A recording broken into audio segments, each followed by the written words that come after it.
Hi everyone, I'm Katie Stevie, and as you can tell, I'm a little middle-aged, but that's all right. My career goals are to become an educator. I've worked 18 years as a teaching assistant, and I've loved it. I work with 3 to 6 year olds at a Montessori school, and before this, I wanted to teach math at a junior high school level. But working with these little ones have really brought me into new perspective that I will be able to help children during these formative years grow intrinsically with a child and or developmental psychology degree. I plan on teaching the things that are listed here: emotional confidence, helping children to realize that their emotions are a part of them and it's okay.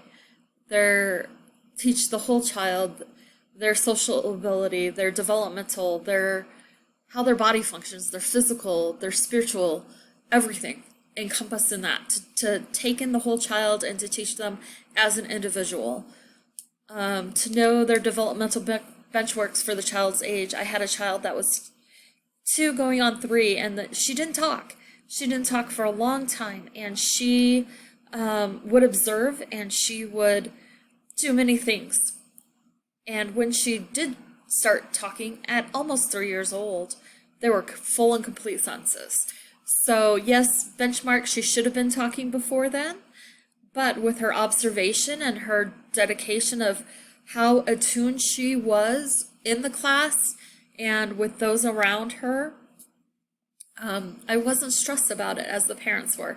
I was able to relieve their fears for her because of how I was able to perceive her.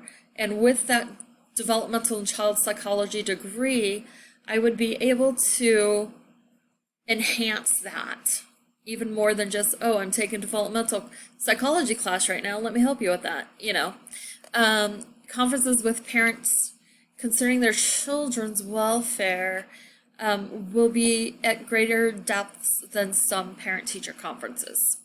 It'll be able to prepare them for the best interventions for their children, for their help where they need it, if that makes sense. Hopefully it does. Allow children to grow and develop as themselves as individuals and know the difference between behavioral ability to know the different behavioral aspects. And by that I mean, if a child with ADHD can't control his impulse control because he just doesn't have that developed yet because of how his brain works, I wouldn't see that as a behavioral issue. That's just impacted with the ADHD factor, and I'd be able to determine that and work with the child with that a little bit easier, and it would be less frustrating as a teacher. Education for a teacher, you have to have a bachelor's degree. Luckily, you get to choose the topic. And that's kind of fun. My bachelor's degree actually will be in family and marriage science studies, and it's shortly arriving, actually.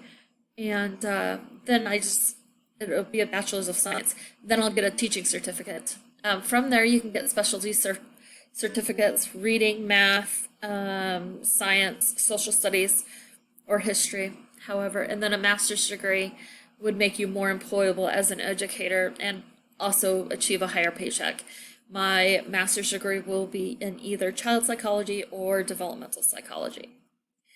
My 4-year plan, like I said, my major is marriage and family studies, and I'm nearly finished. I have 3 classes and an internship to take. I'm taking this course for ideas for my master's degree. That's a little bit about me. This all correlates in the plan that we had worked out last week because in my skills development and in my interest development, they mesh together in education and also child developmental psychology. So I thought that was pretty neat in my life. All right, you guys have a great night. Thanks for listening.